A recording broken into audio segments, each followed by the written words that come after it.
our next panel. Now, we all must share the responsibility of building the right future, and our leaders are setting the example for us to follow. So keeping this futuristic mindset alive, we're going to move on to the next panel of the day, which is Building the Future, Creating the Workplace of Tomorrow. So please welcome to the stage ICS MENA's iconic future-ready leaders. The CHRO from the Choithram's group, Kunal Wadhwani, Group Head of Talent Acquisition, Chalhoub, Damian Brown, Senior Director of People, Culture and Charity from the Giving Movement, Sabahatt Habib, Chief Culture and People Excellence Officer, what a great title, from Masafi, Emma Davis, and finally, the Head of People, Process and Organisational Design, Sharaf Retail Group, Jonathan Lavender. Ladies and gentlemen, please welcome them to the stage. Thank you so much.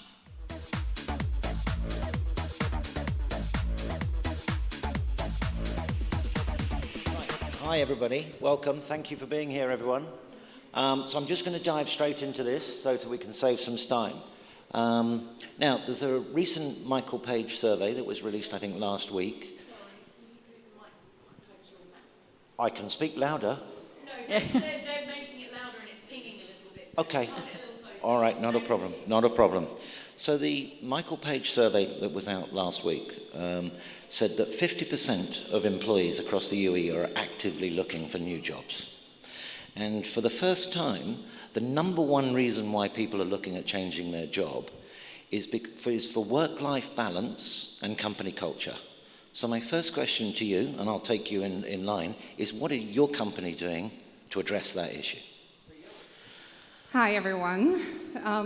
So I think firstly, I'm not surprised that a lot of people are leaving organizations because of well-being and company culture, because I think COVID was a great reality check that there is more to life than work. The lines between work life and personal lives are blurred.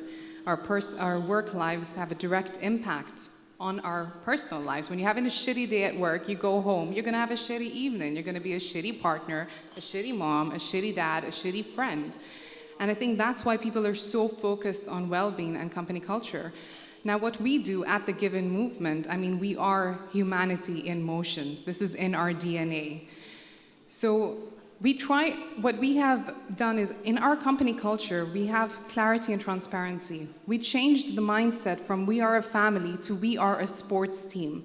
By having that clarity, each person knows that in a winning sports team, be it Formula One, cricket, football, whatever it is, you need to have your best players in each and every single position. Each person needs to pull their weight. Because if that goalie is not doing a great job, you're all going to fail as a team.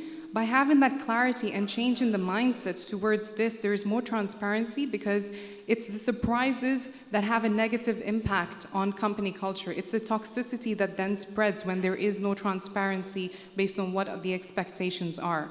Now, well-being, I can go on for hours, but I'm going to try to keep it really brief.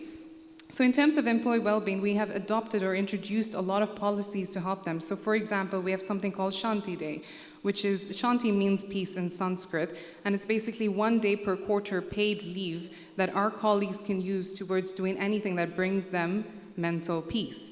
Be it sitting on the beach, watching Netflix all day, do whatever you want.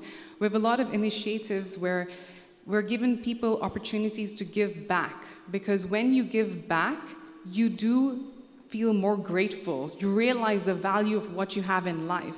So we have made a commitment openly that we're going to be hiring more than 5% of our workforce will include people of determination. We've partnered up with various universities, various companies to have them, to create that talent pool, hire those individuals.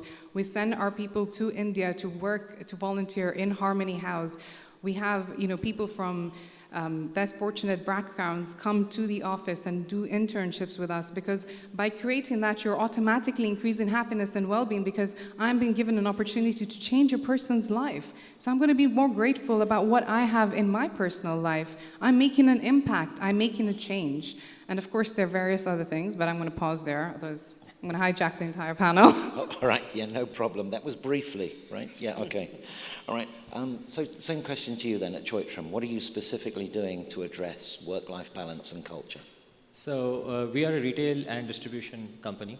And 73% of our workforce is blue-collar, shop floor level workforce. We have worked in a way where we have been through a massive restructuring exercise in the last 6 years, and we have worked on certain dimensions, which is primarily associated to, let's say, alignment of the personal goals and how do they align with the organizational goals within the organization to have a better sense of clarity for people to, work and achieve those objectives.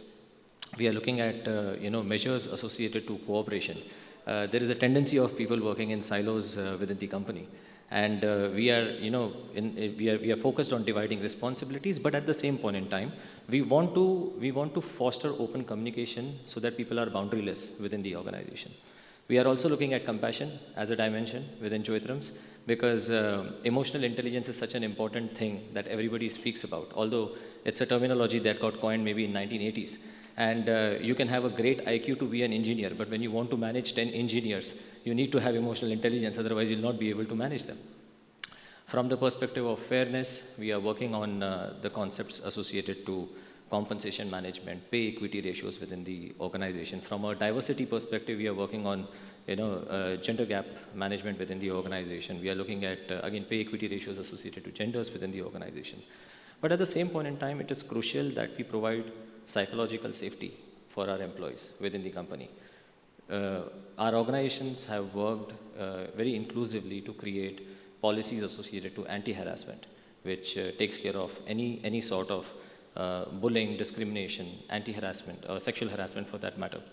There's an ethics committee within the organization. In case somebody wants to blow up a vessel, there are policies associated to those.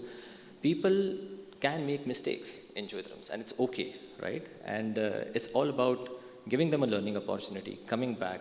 The leaders try to support their team members accordingly to create that kind of psychological balance. Finally, I can say there is a sense of belongingness that we have created. We were a traditionally, family-managed business once upon a time. Today, we operate like a corporate. But I think we focus on creating the entrepreneurial mindset with our people. If I have to say one thing that we have very specifically worked on right now in the last year or so, it would be associated to generational inclusivity, which not many people talk about. Generational inclusivity is the thing to look at in the next 6 to 7 years because of the talent war that's going to come up. 2030, if we are sitting in this room, 72% of the people will be millennials and Gen Zs. You're looking after the old people as well, right? I'm Gen X, so if you're a baby boomer, 5% will be available, maybe 25% of the category where I come from. But yeah, it's going to be so much important for people like us to unlearn and then learn the new objectives that the new generation is going to come up with. So those are the things we are currently focusing on in Choithrams at the moment. Perfect, thank you. Hi. Hi.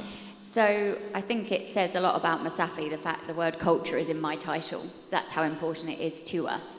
I know we laughed about my title earlier, but it was designed by me and it doesn't fit on a business card.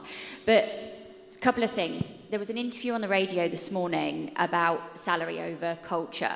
At 7 a.m., most of the respondents said, I'd choose salary. By 8:30, they were talking about culture. What's happened? They're in that office, they're in that culture, and they're going, actually, the salary doesn't matter. I made the mistake once of jumping for money many moons ago in my career. And now when I'm guiding people, I don't guide them and say, look, don't jump for money, because obviously I'm in HR. I want people to stay with us. But I can put hand on my heart and say, at least 5 out of a few people who've left us recently have phoned us up after a month and gone, I didn't understand the value of a great manager, a business that cares, and someone where I've got someone to talk to. There's a Q12 salary, the Gallup salary. Do you have a best friend at work? And I never really understood that question until I put it in the context of culture. It's not about having a best friend, it's about having a safe space. So that was really important to me. The other thing with inclusivity, and this frustrates me, is why are we still talking about remote working when 90% of my workers, who are our essential workers, we don't call them blue-collar workers, they are essential to our business. I wouldn't be here if it wasn't for them. Cannot remote work They can't flexi work. We can do shifts and stuff like that. So what are we doing for those people? And how are we taking care of their mental health and well-being? First thing is, and it comes down to this, is paying salaries on time and paying the right salaries for those people. That's why they're here. They're supporting families back home and in some cases villages. So we must make sure that happens. And I believe that the UAE have done an incredible piece of work around WPS and things. But we found that, certainly when COVID was here, I mean, we were obviously still delivering water. When we went and we spoke to our people and we said, what's your biggest concern? Not one of our essential workers said catching COVID. Not one of them. They said, it's how am I going to send my money back home to my family? So we were able and in the position to be able to get a bank to come and help us do that for our people. So for me, that's inclusivity. It's about looking at absolutely everybody in your business. Don't just look at head office. Don't just look at the office closest to head office, because we always get the best treatment. Look at everyone.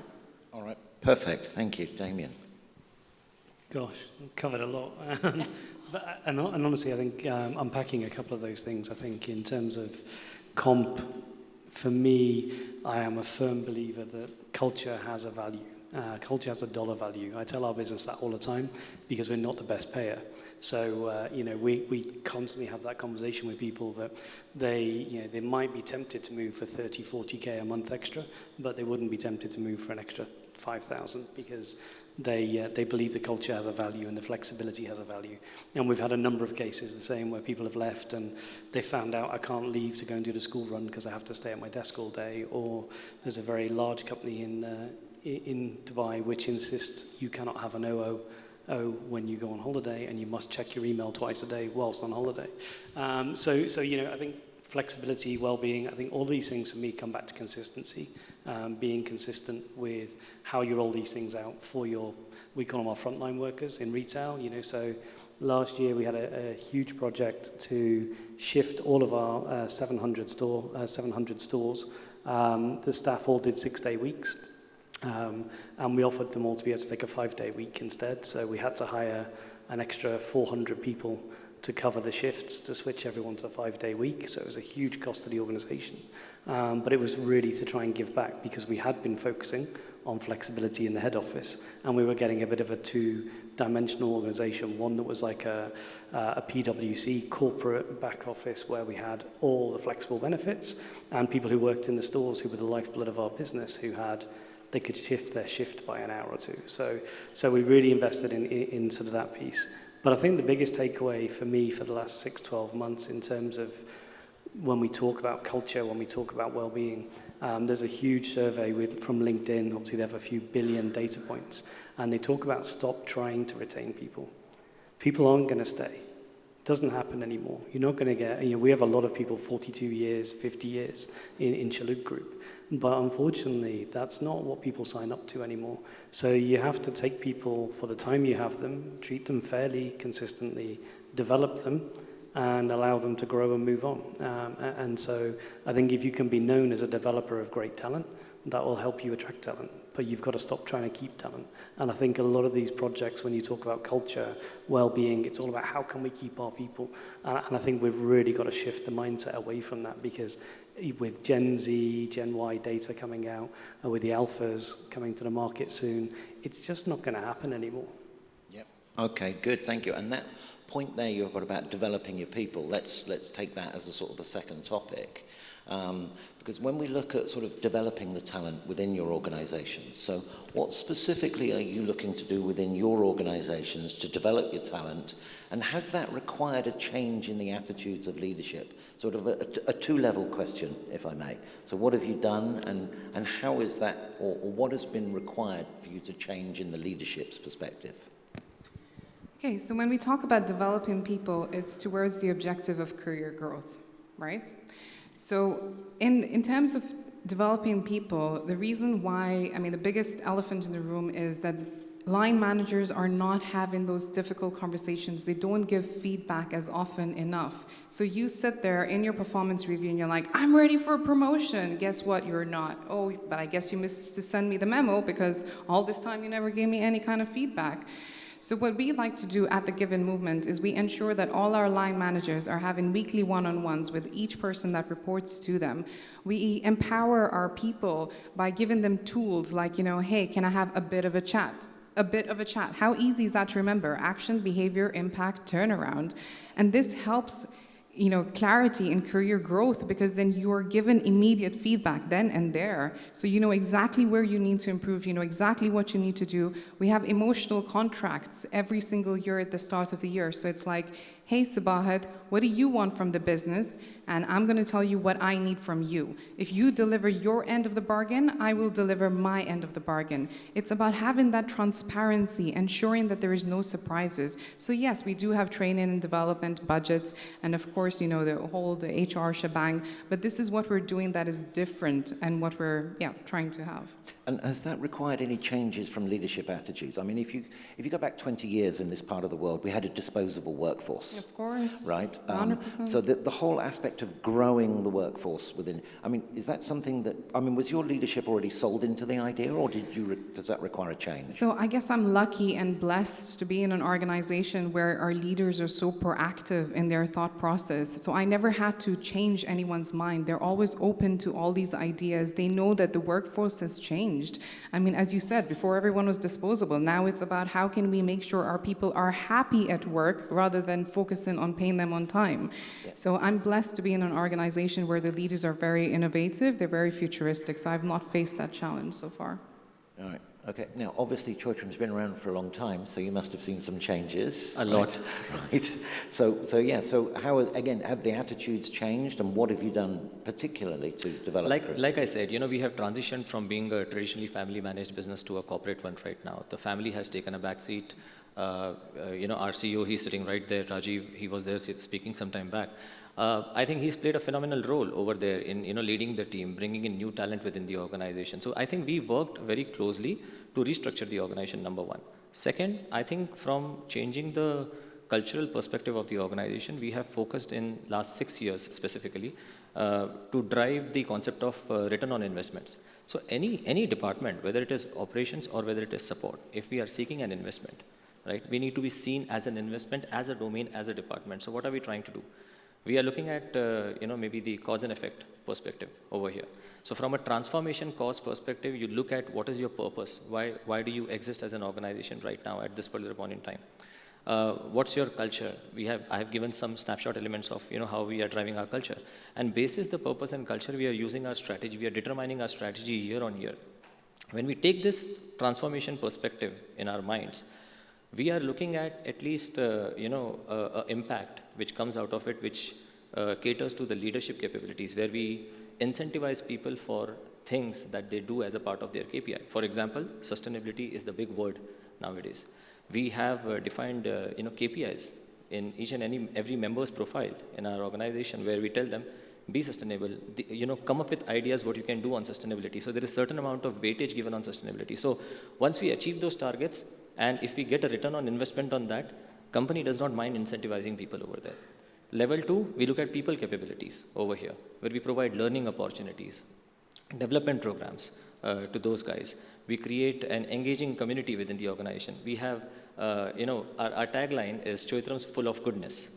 And we have something called as a goodness campaign, which runs for 2 months each year, right? So we are a retail organization. We want our junior most level employees to get engaged over there. So we have competitions like best cashier, best stocker, best butcher, best F&B decorations over there. You should see how crazy people go and how happy they are, when they are competing for these events. And then there are certain other sports related activities, where every other department can come in and chip in and have fun with everyone. Last year, we started something called as an annual day in our organization. 1,200 people in one room, they went bonkers when music started off. And, everybody, the C-suite members were there, the heads were there, the managers were there, the drivers, who drive our lightweight vehicles and heavyweight vehicles, those guys were there. And it was fun. And I think that brings people together, that forms connections within the organization. When I look at the wider impact on operational efficiencies, we look at, how does this transition to those ideas that people give getting translated into the completion of the strategy that I was talking about in the transformation course. And then, we have taken certain measures associated to, let's say, reducing plastic usage in our supermarkets, for that matter. So we are trying to do our bit with regards to what we can do. We are doing local sourcing right now. We are building concepts associated to where we want to go premium, where we want to go value, and then we are earning that money over there. And this, in return, finally, if I may conclude, gives us environmental efficiencies from an organization perspective, social efficiencies, and it makes us, or rather it makes people believe that we are an employer of choice. Okay, good, thank you. Emma, focusing very much on talent development and growing people's careers within your organization, what sort of changes have you made or what have you put in place?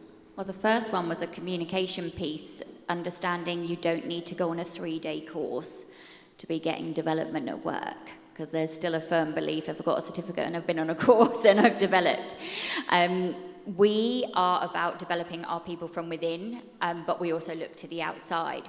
I'm a big believer in squiggly careers. So our CFO, for instance, joined us as a manager, and within 2 years she was CFO, because of her ability to shine and her commitment to the business and the effort that she put in and the work. And that was a trust. We had to trust to do that. And I think that we're really lucky in our business that we understand we want the people who've got the right talent. Am I Gen X? What am I, Gen Z? I'm really old. X, yeah.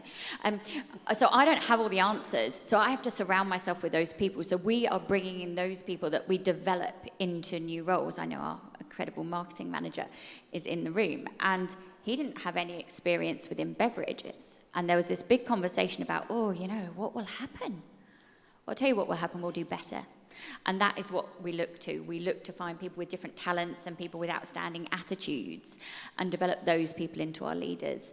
And we have encouraged everybody in the business to be a leader and develop their people. And it goes right down to our essential workers. So where we do have our people on our trucks who are called helpers, we are putting them all through their driving tests so that they've got development as well. Again, it's about that inclusivity for me.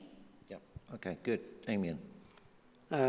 I'm a Gen X, but I identify as a Gen Millennial, Gen Z. But yeah, I think, for us, it was a real sort of paradigm. We were hiring 4,500 people a year for the last 2 years, 2021, 2022. And we sat down internally and said, let's stop buying in talent and let's look at reinvesting some of that budget, which as somebody who's head of talent acquisition was a bizarre conversation. I was cutting my own feet off. But it was let's reinvest that budget in actually spending more money to develop our talent. So we started with a Women in Leadership program because we were going out and having a positive bias towards only hiring women for some of our leadership roles, or we tried to change our makeup. But we had some great women leaders in the business. So we really started to repurpose that money to develop the women in our group to be able to start growing and taking up those positions. We've had some great success stories in the last year. But more than that, I think, is, like I said, right the way down to grassroots, I'm lucky in that the group has always had academies. So we have Pearson, NetExcel accredited academies in every country, and every single member of staff goes through there and gets their CRVQ.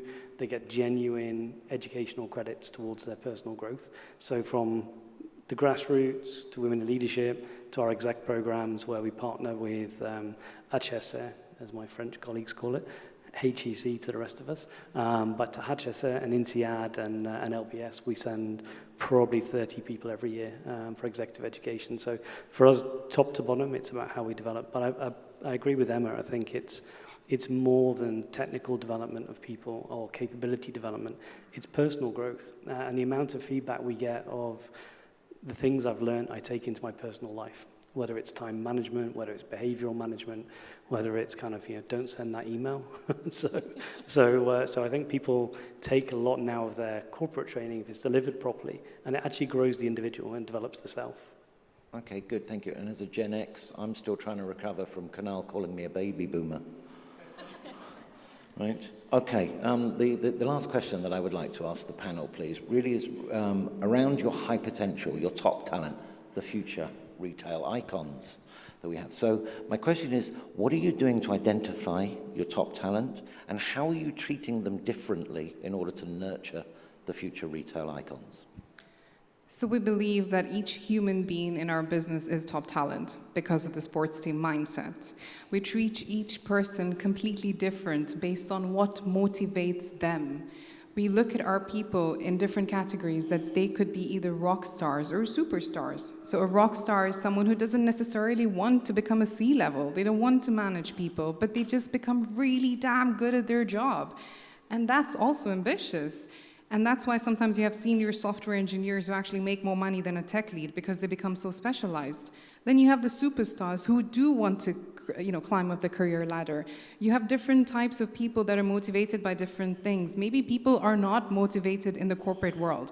Maybe someone's ambition and dream is that they want to retire at 40 or 45 years old and have a restaurant or coffee shop in Bali. And that's brilliant, but it's about drawing the connection between the two. How can we help you achieve your dream by upskilling you to the skills that you would need when you are ready for that step in your life? So we treat each person different.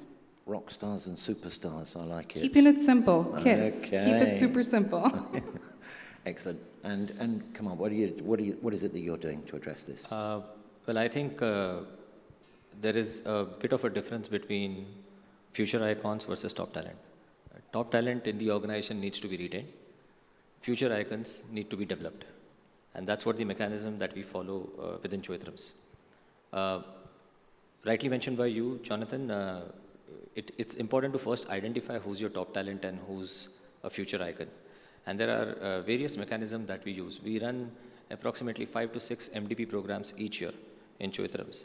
And it happens in different departments depending upon operational challenges that anybody, maybe supply chain, maybe distribution, maybe retail for that matter. And when we run these programs, there are people who are nominated by business over there. When these guys come in, we do an overall orientation. It's like a 3-month program that happens within the organization. In these 3 months, we assess how people are taking initiative, what kind of suggestions they are giving in.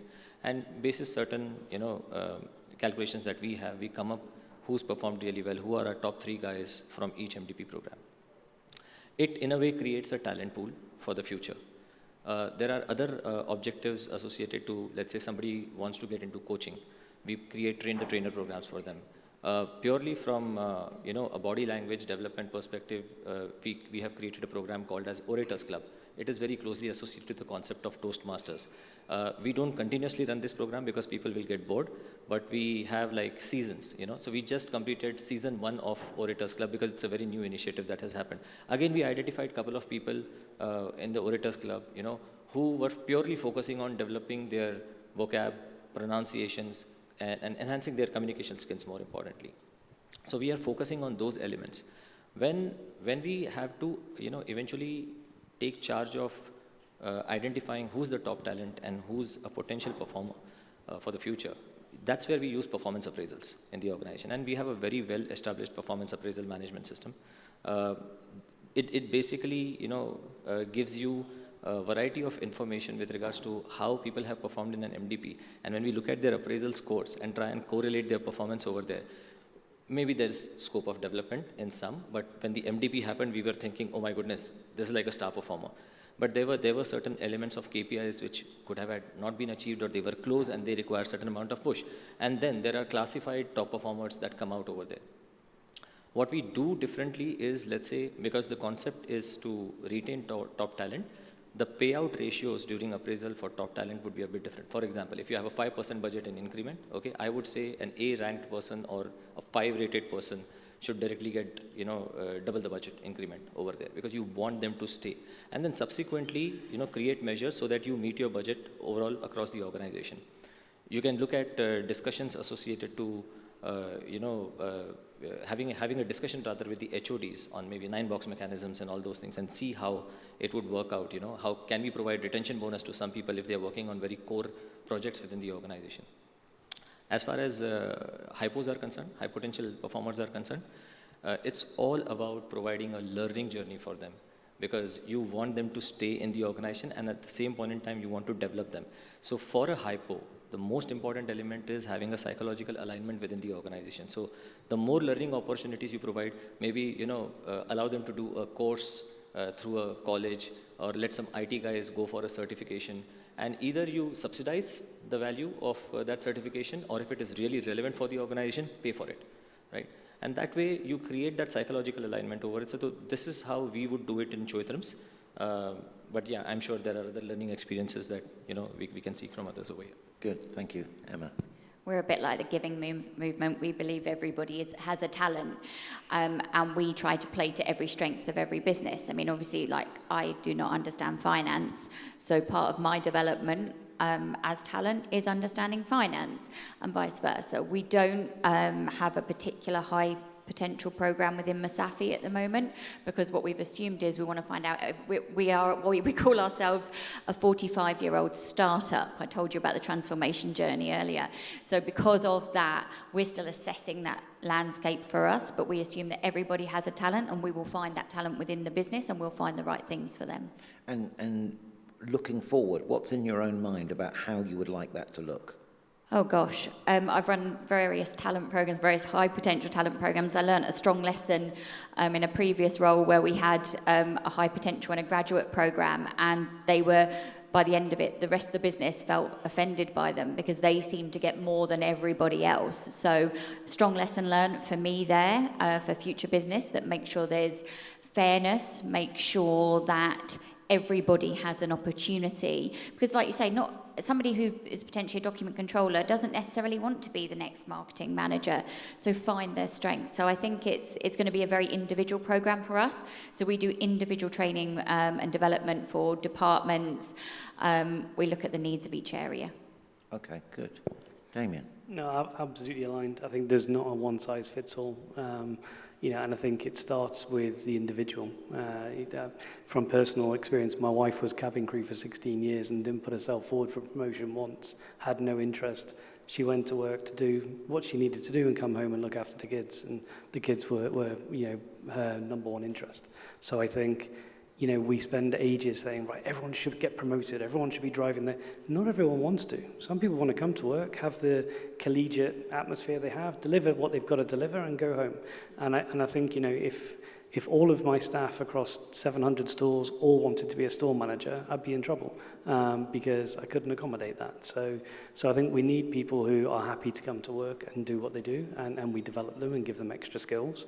I think in terms of our hypos, at the moment, Corn Ferry and Aon are making a fortune out of us because we are assessing our top 200 leaders for executive potential, and we're assessing the next 500 people in management grades for their leadership potential, which is through a number of lenses. It's about what do they want to do they have that critical thinking, do they have a mindset for growth, and then we look at putting them onto rotations. And so if they work in our beauty division, put them in our fashion division, send them to other countries, and work with our partners. So we're lucky enough to partner with 200 of the most prestigious brands around the world, like Louis Vuitton and Karl Lagerfeld, etc. So we send a lot of people to Paris, to New York, to go and learn best practice from other organizations, rather than believing that we can just teach them within the group. And so those people come back to us, and one of my managing directors of fashion is 16 years with us, started in a store in Qatar. So, she's gone through that journey. And I think it's really important to individualize it to different people, because different people have different needs. Okay. Can I just say one thing about that? Because I think it's really important when we talk about those people who are doing their jobs, they're really happy just doing that job and they don't want anything else. Please don't label them as quiet quitters. Because I'm hearing this so much, that these people that they're doing the job that they love and they enjoy, and they should be left alone to do that, as long as you've checked, as long as you've asked the question. Yeah. Okay. Those are the rock stars. Exactly. All right, my final question to each of you, please, is very much an open question, but what is it that you think that we need to do more of, not just within your own companies, but perhaps within the retail industry as a whole? Where should we, what do we need to do more? How can we add value across the organizations? So I like to keep things super simple. So I think what we need to start doing is start treating people as human beings rather than human doings, and just treat people in your business, in your teams, as how you would like to be treated. So super simple, human beings, not human doings. Sorry. I mean, I obviously agree with what Sabah just mentioned. Beyond that, I would say it's important to understand your business proposition in today's time. And I think if all the support domains, not just HR for that matter, I saw some technology guys speaking some time back as well over here, and I very sincerely believe the way the world has transitioned post-COVID, it becomes so important that you all become, entrepreneurs within your own organization, so that you can play a role in decision making, and that's how the acceptance will gather maybe at a C-suite level as well. So if you have a great idea, don't shy away. Understand the business objectives of the organization. Come and put that idea on the table. It may not get, accepted in that particular moment because the organization may not necessarily be ready. But if the organization is ready to give you that justification or that answer, okay, it makes you feel happy that at least your suggestion was valued. But for that, you need to have that business acumen. You need to develop yourself. Don't wait for the organization to train you on these particular elements. Okay, there is some amount of self-motivation that is required in each and every person, and I think this is what the organizations want to see. The population is increasing. Okay, one person goes, another person is going to fill in your seat over there. Okay, nobody is indispensable. So I think the expectation from the organization is fine, and that's a good thing to have because organization wants to do certain things. But at a self level, okay, do I want to take initiative to understand the business acumen? And do I understand how the P&L works in the organization? If that happens, okay, it's a classic case of growth, I would say. Okay, good. Emma, we have a soapbox for you. Stand on your soapbox. What do we need to do more of? Stop writing things on LinkedIn that AI is going to take over the world for the first. It's driving me a little bit crazy at the moment. But keep making workspaces amazing for people that people want to come to. Our job is to make that better, I believe, as people and culture. That's my job, is to make it an amazing place for people to be. And nobody should be going to work every day feeling rubbish and feeling that they're going to be bullied or they're going to be put in a bad place or they're going to be asked to do something that's unethical or something they want to do. We are responsible for these people. We're responsible for their families and their lives. So just keep making it a great place for people to be. Or feel that they have to put up with it because they're dependent on that paycheck. Yeah, absolutely. Okay, thank you. I'm going to steal something I read yesterday because I found it super interesting. Stockpile talent.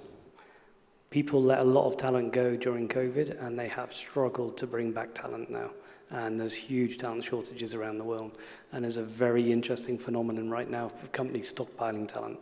So, not cutting back when they think they need to be leaner and actually keeping those people in their organization because you might not need them today or going into the July and August when everybody's going to leave Dubai.